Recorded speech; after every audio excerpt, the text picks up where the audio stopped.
Hello, and welcome to Anime Audio Commentary. Today I'll be commenting on episode 7 of My Senpai is Annoying. If you'd like to watch along, then start watching now.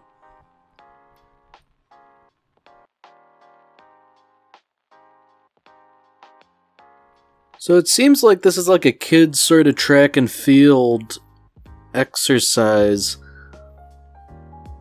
Is that supposed to be Natsumi?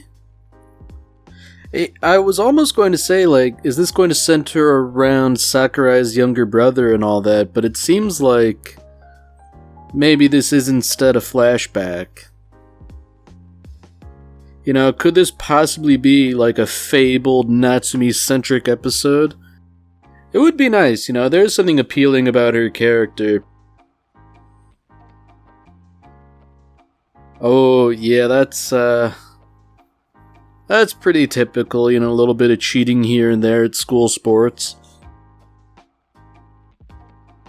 I'm wondering if somehow this event is going to prove to be foundational in Natsumi's personality or something like that. I mean, there has to be a reason why we're seeing it now.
Yeah, you know what? With, the title card focusing on Natsumi and the title of the episode being Here and Now, I don't know, I feel like we might be focusing on Natsumi. And, you know what? I'm here for it. I like tomboys. This is, basically an episode written entirely for me.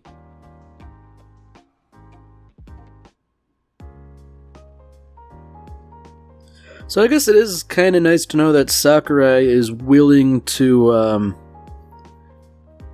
maybe not pay it forward, but I guess sort of repay the people who were so nice to her little brother.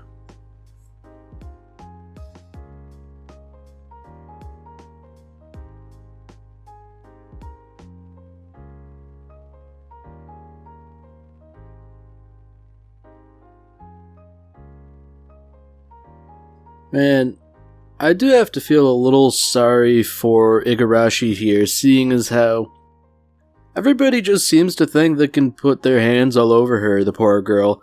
I'd imagine that gets, pretty old in short order.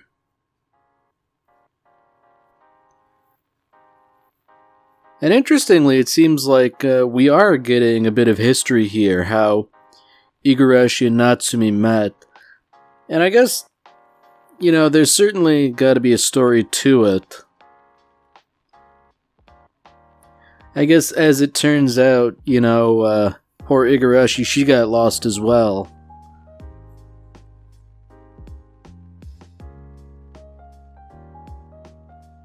So I guess it's interesting that Igarashi sort of had a negative first impression that, this girl is kind of scary. And, she does have a sort of, standoffish vibe to her. She's not necessarily a very welcoming person. I mean, she's certainly not personable if she's unwilling to let somebody just sort of tag along behind her. Yeah, this has got to be a very unfortunate first day of school.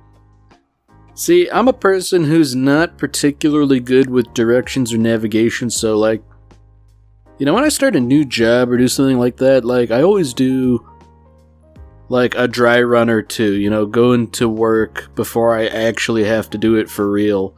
Just so, if nothing else, I can make sure I can get there. I don't know. Like, maybe Igarashi did that and things still aren't working out as planned.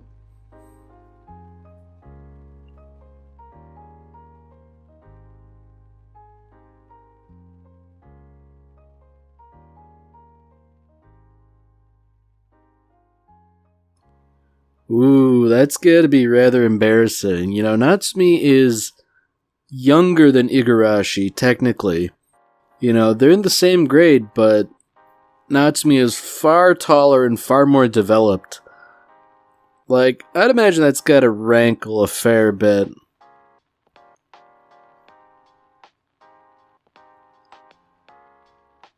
Alright, so that's some of the issue, I guess. Igarashi just transferred in, she didn't take part in the welcoming ceremony or anything like that. Yeah, that is unfortunate. It really seems like she was sort of dropped in the deep end.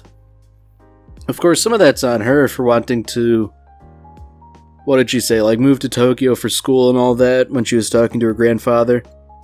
But, then again, like, teenagers, they aren't exactly known for forward thinking and planning ahead. I mean, case in point, it turns out Natsumi was cutting school and going to the arcade instead. I mean, I don't think you can really blame Igarashi for sort of taking things at face value and assuming this person was going to school, That's an easy assumption to make, but boy, that sort of makes her look kind of stupid, especially on her first day.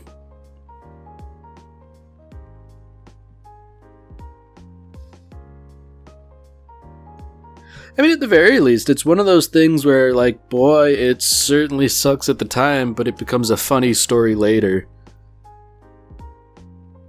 That is one of the interesting things about life, that a lot of really horrible things in the moment kind of become funny in retrospect. Like, imagine if you're waiting to get a table at a restaurant and it takes an hour, and then, it takes another hour to get served, and then they lose your order. Like, that would suck at the time, but it would probably become a pretty funny story later.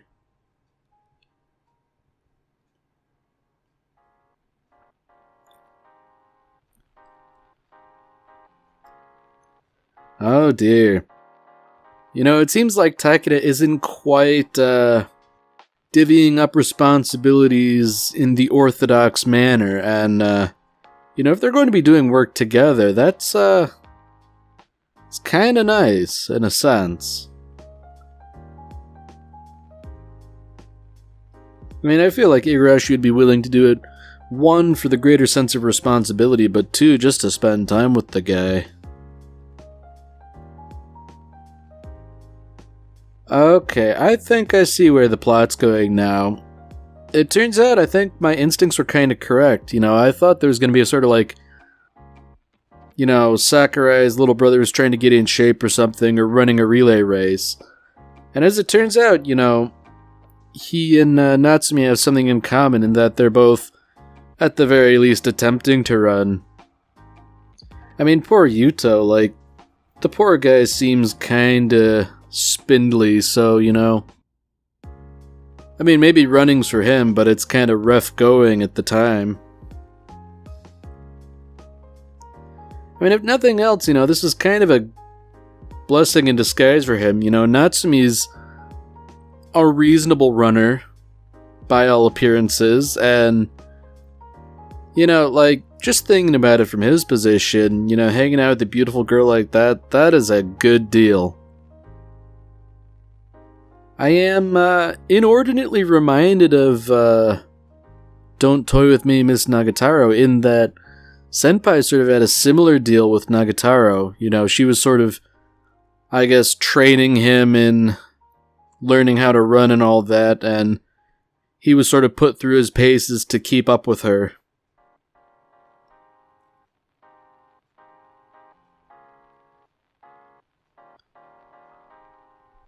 Oh, the poor lad.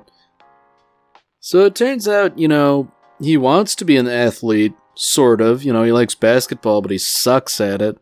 And, maybe running isn't an entirely transferable skill, but it certainly wouldn't hurt having the stamina of being a long-distance runner. If nothing else, Natsumi is trying to be a positive influence by saying, if you like basketball, just go ahead and do it. It doesn't matter if you suck necessarily so long as you're having fun. And that is true, that's a pretty good philosophy to live by.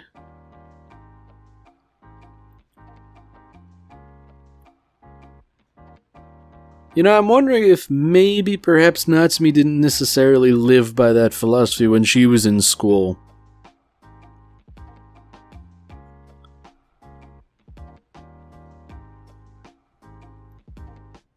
I'm wondering if this episode really is just a vehicle to show various flashbacks. So Igarashi wants to join the art club, and seeing as how we haven't really seen anything artistic out of her thus far, I think it's safe to assume she hasn't necessarily stuck with it. Meanwhile, Natsumi, she sort of has an antipathy towards track and field, but Igarashi's encouraging her nonetheless. And it's that sort of encouragement that I guess is getting her to do it.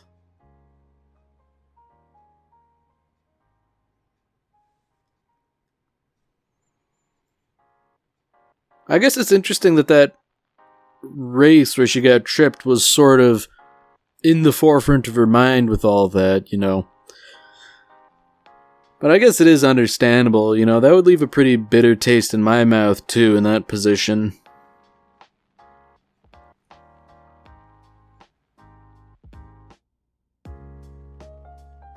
Ooh boy. Now that's something nice, Takeda's complimenting her natural hair color, which is green. And, there's a fair degree of silliness. It turns out she misinterpreted things a little bit, but I don't know, when you get down to it, her hair color is a sort of dingy shade of green that I wouldn't necessarily consider beautiful. But, nevertheless, Takeda's complimenting her.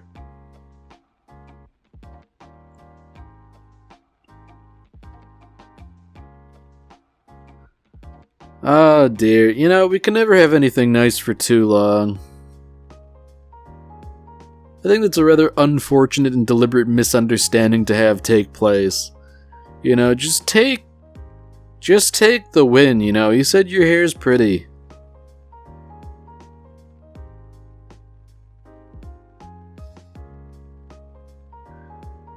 Alright, so this seems almost like a company function where they watch the foliage and, well, frankly, it looks like they're drinking. I'd imagine this is a recipe for disaster, I have always found it prudent to refrain from mixing alcohol in company functions. But at the same time, there are some people who aren't that prudent, and it usually doesn't work out too well for them in the long run. Good lord, if that guy's bringing some serious liquor, things are gonna hit the fan, I'd imagine. Now, I guess the real question here is, who's going to get sloppy drunk? I'd imagine if anybody's going to, sort of lose control first, it would likely be Igarashi, just given her short stature, I imagine it wouldn't take much to push her over the edge.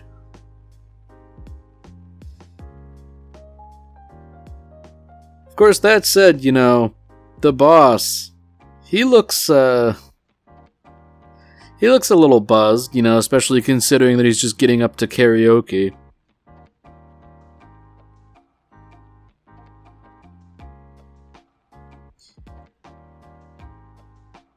Feel bad for this guy, too. You know, he was generally just sort of like a punching bag. I believe he was the person that, nobody could really remember his name.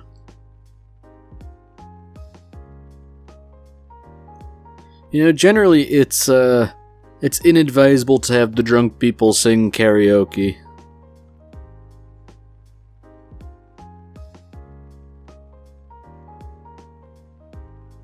Alright, now I'd imagine it's probably time for another little, art club flashback here, especially considering that Takeda is complimenting her art.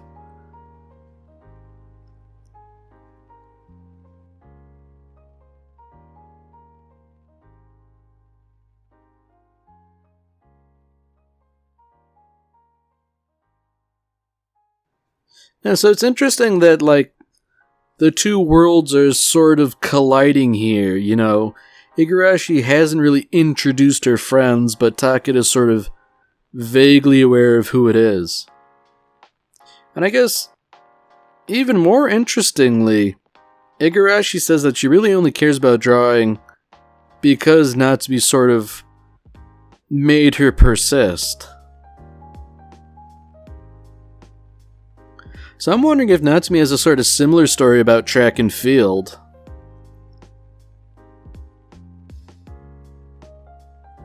Oh, here we go, you know, just some people going through her sketchbook. No doubt they can't recognize what it's supposed to be.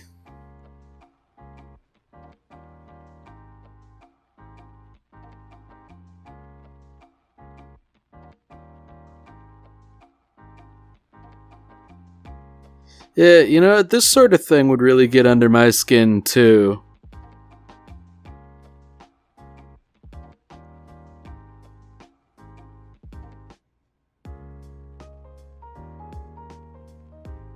I mean, on the one hand, like, I don't think these guys are being super malicious.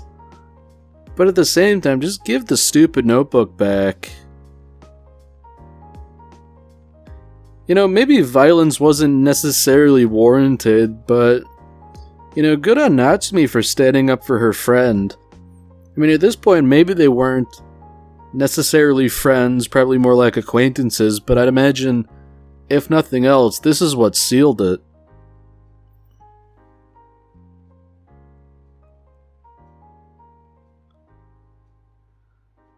Oh dear. Well, you know, at least that one guy showed some degree of sense by saying, you know, hey man, maybe knock it off, but... Ooh. That was a nice clean hit, and you know what? He probably deserved that.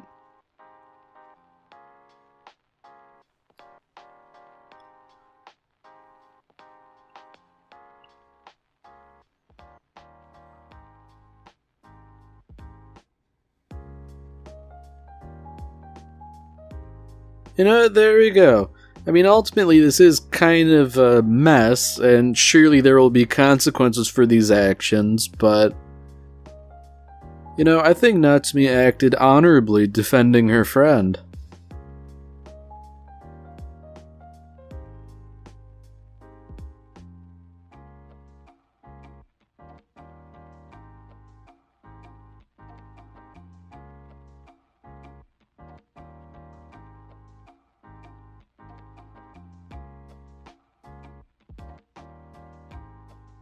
You know, I'm wondering where these guys are going. Oh, okay. You know, they're sort of admitting that they suck at their chosen hobbies, too. Yeah, I mean, maybe they should have led with the apology, but at least they got around to it eventually.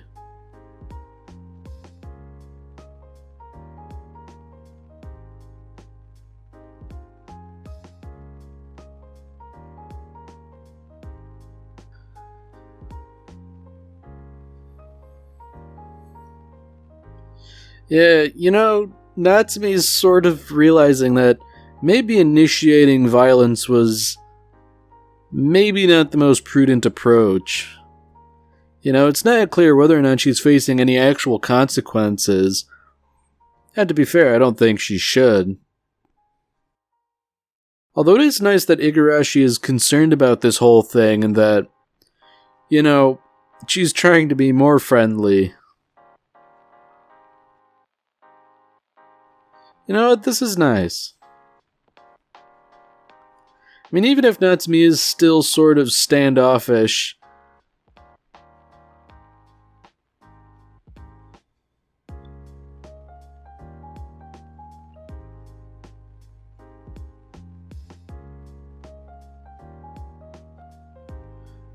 alright, so here we go. You know, Natsume's not joining the art club with Igarashi, but instead she's joining the track and field club because, you know, she says because she likes to run, but in reality I think because Igarashi sort of nudged her in that direction.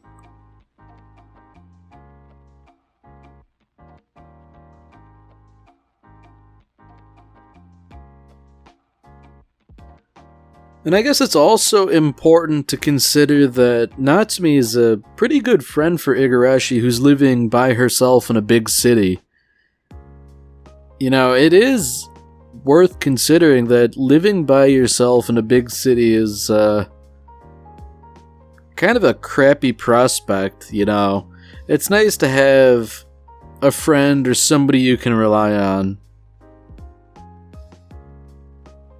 Alright, you know, I guess I was wrong. It was that weird girl and the guy whose name nobody can remember who got drunk. I guess it checks out.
So it seems like we're getting just a little bit more. Now I'd imagine this is maybe a little bit more on Natsume and how she's helping out Yuto.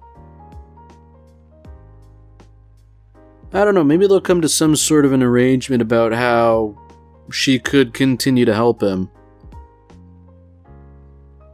Or rather, on the contrary, it seems like she already has helped him. You know, he's joined the club and all that. Probably based solely because she talked him into it. And you know, that's some nice wholesome stuff. Alright, well that's it for this episode. If you've enjoyed it, then by all means, tune in for the next one. See you, Space Cowboy.